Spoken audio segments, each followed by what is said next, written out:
Hi friends, मुठ्ठल Joshi. या व्हिडिओमध्ये आपण मुंबई उच्च न्यायालयामधील शिपाई आणि लिपिकसाठी गणितावर आधारित प्रश्न पाहणार आहोत. मुंबई उच्च न्यायालयामध्ये लिपिकमध्ये 90 प्रश्नांचा जो पेपर येणार आहे त्यापैकी 20 प्रश्न गणिताचे असणार आहेत आणि शिपाईमध्ये 30 प्रश्नांचा पेपर येणार आहे. त्यामध्ये 2 तरी प्रश्न गणितावर विचारले जातात. त्यामुळे दोन्हीसाठी हा व्हिडिओ महत्त्वाचा आहे. व्हिडिओ शेवटपर्यंत पहा. या व्हिडिओला सर्वांनी लाईक करा, शेअर करा आणि विठ्ठल जोशी जे आपले यूट्यूब चॅनल आहे ते सबस्क्राईब करा. तसंच याच्या अगोदरचे झालेले सगळे व्हिडिओ पाहण्यासाठी आपलं जे Vitthal Joshi YouTube channel open केल्यानंतर प्लेलिस्ट ओपन करा. त्यामध्ये न्यायालय भरतीच्या प्लेलिस्टमध्ये अगोदर झालेले सगळे व्हिडिओ तुम्हाला पाहता येतील. आणि जर तुम्हाला लिपिक पदासाठी हायकोर्ट क्लर्क टेस्ट सिरीज घ्यायची असेल तर प्ले स्टोअरवरून विठ्ठल जोशी ॲप डाउनलोड करा आणि हायकोर्ट क्लर्क टेस्ट सिरीज विकत घ्या. याच्यामध्ये 90 प्रश्नांच्या 10 फुल टेस्ट दिलेले आहेत, प्लस हायकोर्ट क्लर्कचे झालेले सगळे पेपर दिलेले आहेत आणि टॉपिक वाईज टेस्ट 350 पेक्षा जास्त दिलेले आहेत. त्याच्यामध्ये कॉम्प्युटर, गणित, बुद्धिमत्ता चाचणी, इंग्लिश ग्रामर, इतिहास, भूगोल असं टॉपिक वाईज टेस्ट दिलेले आहेत. राज्यघटना टॉपिक वाईज टेस्ट म्हणजे जो काही सिलेबस आहे त्यानुसार 350 टेस्ट टॉपिक वाईज आहेत आणि 90 प्रश्नांच्या 10 टेस्ट फुल आहेत आणि फी फक्त 200 प्लस GST आहे. निश्चितच तुम्हाला फायदा होईल आणि यातले बरेचसे प्रश्न जशाच तसे तुम्हाला परीक्षेला सुद्धा येणार आहेत. तर पहिला प्रश्न आपण आता पाहूयात. पहिला प्रश्न आहे पहा. एक वस्तू 800 रुपयांना खरेदी करून 960 रुपयांना विकली तर शेकडा नफा किती? पेनचा कलर चेंज करतो. आता काय म्हटलेलं आहे आपल्याला पहा. एक वस्तू 800 रुपयाला खरेदी करून 960 रुपयाला विकली. तर सर्वात आधी आपल्याला एकूण नफा काढावा लागेल. मग एकूण नफा कसा काढायचा? तर विक्री किंमत वजा खरेदी किंमत म्हणजेच 960 वजा 800 आधी करावं लागेल. मग 960 मधून 800 गेले तर ते आलं 160. पहा, हा 160 रुपये एकूण नफा झालेला आहे आणि तो कशावर झालेला आहे? तर या 800 रुपयावर झालेला आहे. मग शेकडा नफा बरोबर 160 अंशस्थानी लिहायचं, छेदस्थानी खरेदी किंमत 800 आणि त्याचं शेकड्यात रूपांतर करायचे म्हणून गुणिले 100 करायचं. हा शून्य टटला, हा शून्य टटला, 8 दोन्ही 16 म्हणजेच 20% हे त्याचं उत्तर आहे. 20% म्हणजे शेकडा नफा किती झालेला आहे? 20% झालेला आहे. आणि व्हिडिओला सर्वांनी लाईक करा बरं का. कमीत कमी 500 लाईक या व्हिडिओला आले पाहिजे, कमीत कमी 500. पुढचा प्रश्न आहे पाहता. 2000 रुपयाच्या वस्तूवर 10% सूट दिल्यास ती वस्तू किती रुपयांना मिळेल? आता 2000चे 10% सर्वात आधी काढावं लागतील. ते 200 येतील पहा. 2000 गुणिले 10/100. तर हा शून्य टटला, हा शून्य टटला, राहिले किती? 200. आता सूट दिली म्हणजे काय? तर कमी झाले म्हणजे 2000 मधून 200 मायनस करा. मग 2000 वजा 200 जर आपण केलं तर काय येणार आहे? 1800 हे आपलं उत्तर येणार आहे. किती येणार आहे? 1800. हे त्याचं उत्तर आहे. तर ती वस्तू किती रुपयांना विकावी लागेल? 1800 रुपयांना विकावी लागेल. चला त्याच्या पुढचा प्रश्न पाहूयात आपण आता नेक्स्ट. पुढचा प्रश्न आहे. 5000 रुपयांचे दर शेकडा 10 दराने 2 वर्षांचे सरळ व्याज किती? आता आपल्याला 2 वर्षांचं सरळ व्याज या ठिकाणी विचारलेलं आहे पहा. तर सरळ व्याज बरोबर मुद्दल गुणिले मुदत गुणिले व्याजाचा दर भागिले 100. काय होईल ते? 5000 गुणिले मुदत किती आहे? 2 वर्षे, व्याजाचा दर आहे 10 भागिले 100. मग हा शून्य टटला, हा शून्य टटला. 500 गुणिले 2 केलं तर 1000 हे आपलं उत्तर येणार आहे. म्हणजेच सरळ व्याज किती मिळणार आहे? 1000 रुपये मिळणार आहे. किती उत्तर आलं? बी हे त्याचं उत्तर आलं. आणि सरळ व्याजचा हा फॉर्म्युला लक्षात ठेवा सर्वांनी. सरळ व्याज बरोबर मुद्दल गुणिले मुदत गुणिले व्याजाचा दर. त्याच्या पुढचा प्रश्न आहे पहा. एका रकमेचे 2 वर्षांचे 10% दराने सरळ व्याज 400 रुपये आहे. तर ती रक्कम किंवा मुद्दल किती? आता एका रकमेचे 2 वर्षांचे 10% दराने सरळ व्याज 400 रुपये. आता मुद्दल काढायची आपल्याला. मग आपल्याला मुद्दल माहिती नाही म्हणून इथं मुद्दल लिहा. सॉरी, सरळ व्याज किती आहे? 400. सॉरी. बरोबर, मुद्दल माहित नाही म्हणून या ठिकाणी मुद्दल गुणिले मुदत किती आहे? 2 वर्षे, व्याजाचा दर आहे 10 भागिले 100. आता हा शून्य टटला. पुढे काय होईल? हे 2 गुणिले पुढे जाऊन भागिले होतील. हे 10 भागिले पुढे जाऊन गुणिले होतील. मग 400 गुणिले 10 भागिले 2 बरोबर मुद्दल असं होईल ते. मग आता इथे जर आपण पाहिलं तर बे बे बे पंचे 10 5 चोट 20 म्हणजे 2000 रुपये हे त्याचं उत्तर येणार आहे पहा. तर ती मुद्दल किती आहे 2000 रुपये आहे. हे त्याचं उत्तर आहे 2000 हे त्याचं उत्तर आहे. जर तुम्हाला हायकोर्ट रेकॉर्डेड व्हिडिओ कोर्स घ्यायचा असेल तर प्ले स्टोअरवरून विठ्ठल चोश ॲप डाउनलोड करा आणि हायकोर्ट रेकॉर्डेड व्हिडिओ कोर्स विकत घ्या. याची फी फक्त 500 प्लस GST आहे, पण त्याच्यामध्ये न्यायालय भरती ई बुक आणि हायकोर्ट क्लर्क टेस्ट सिरीज असे 400 रुपयाचे 2 कोर्स फ्री दिलेले आहेत. प्लस यामध्ये हायकोर्ट क्लर्कचे झालेले सगळे पेपर सुद्धा दिलेले आहेत आणि कॉम्प्युटर, अंतर्गणित, बुद्धिमत्ता चाचणी, मराठी व्याकरण, इंग्लिश ग्रामर, इतिहास, भूगोल, राज्यघटना या विषयांचे रेकॉर्डेड व्हिडिओ यामध्ये दिलेले आहेत. आणि 1 वर्ष तुमच्याकडे हे राहतात. ही परीक्षा झाल्यानंतर इतर परीक्षांना सुद्धा हे व्हिडिओ तुम्हाला कामाला येणार आहेत. निश्चितच फायदा होईल. चला त्याच्या पुढचा प्रश्न आता पाहूयात. पुढचा प्रश्न आहे 1000 रुपयाचे 10% दराने 2 वर्षांचे चक्रवाढ व्याज किती? आता ही टाळण्याची सोपी पद्धत मी तुम्हाला सांगतो पहा. फॉर्म्युला वापरण्यापेक्षा चक्रवाढ व्याज हे व्याजावर व्याज लावलं जातं एवढं लक्षात ठेवा. मग आता 2 वर्षांमध्ये 1000चे 10% काढले तर ते 100 येतात पहा. कसं 1000 गुणिले 10/100 जर आपण केलं तर हा शून्य कटला, हा शून्य कटला. म्हणजे पहिल्या वर्षाचं चक्रवाढ व्याज किती आलेलं आहे 100 आलेलं आहे. आता दुसऱ्या वर्षाचं सुद्धा चक्रवाढ व्याज हे 100च 100 तर येणारच आहे. प्लस हे जे पहिल्या वर्षाचं 100 रुपये आहे की नाही त्याच्यावर सुद्धा व्याज कितीनं लागणार आहे या 10%ने लागणार आहे. मग 100चे 10% काढले तर 10च येतात. हे सर्वांना माहित आहे. 100 गुणिले 10 100 केलं तर शून्य कटलं राहिले किती 10. म्हणजे दुसऱ्या वर्षी 110 रुपये चक्रवाढ व्याज मिळणार आहे. हे पहिल्या वर्षाचं 100 आणि दुसऱ्या वर्षाचं 100 प्लस 10 हे 10 कुठून आणले तर चक्रवाढ व्याजामध्ये व्याजावर व्याज लावल्या जातं.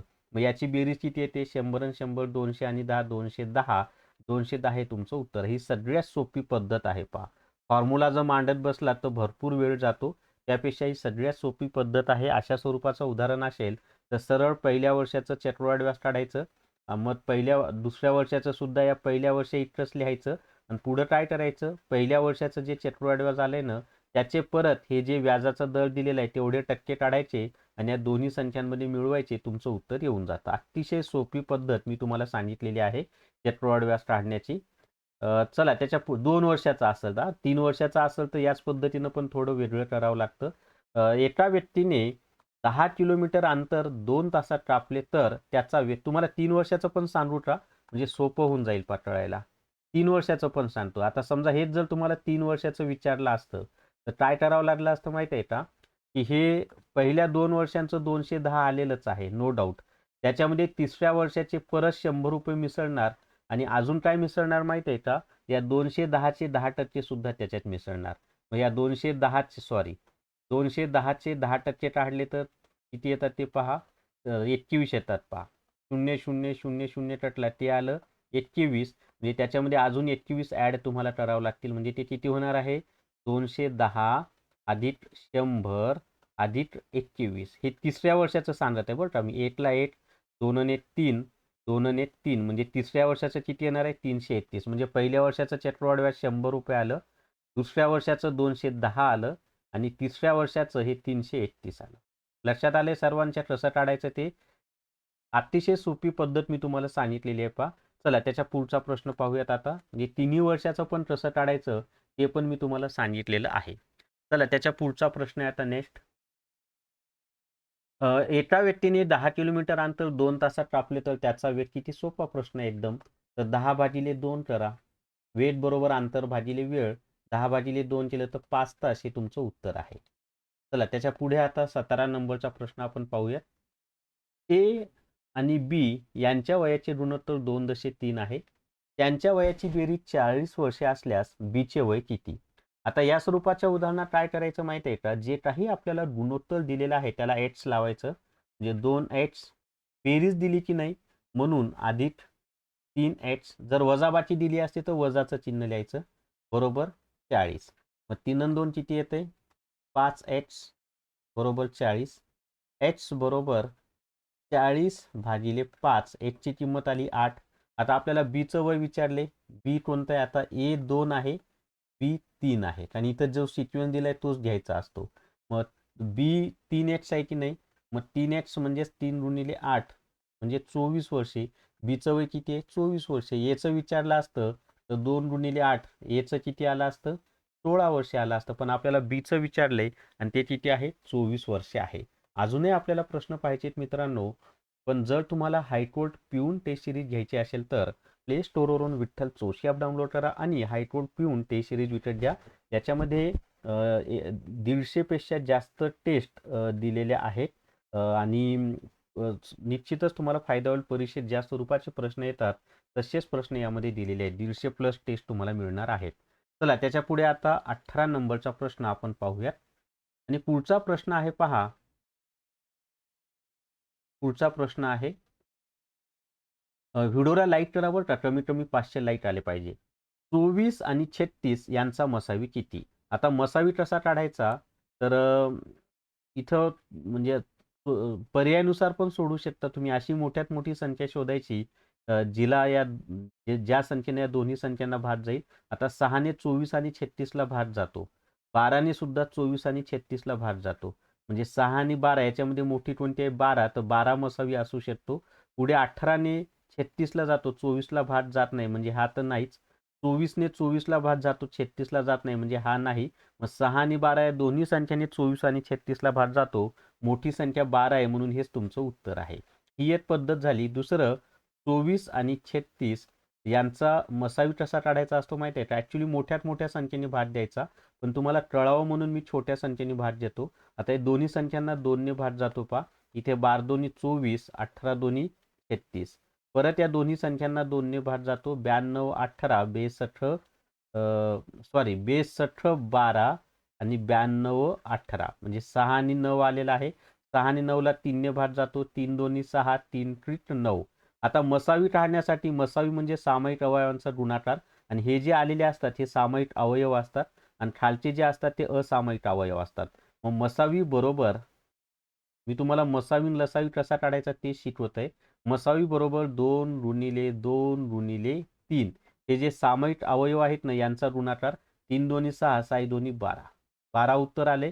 आणि यांचा जर लसावी विचारला असता तर तो कसा काढायचा माहिती आहे का? लसावी बरोबर सामायिक अवयव गुणिले असामायिक अवयव.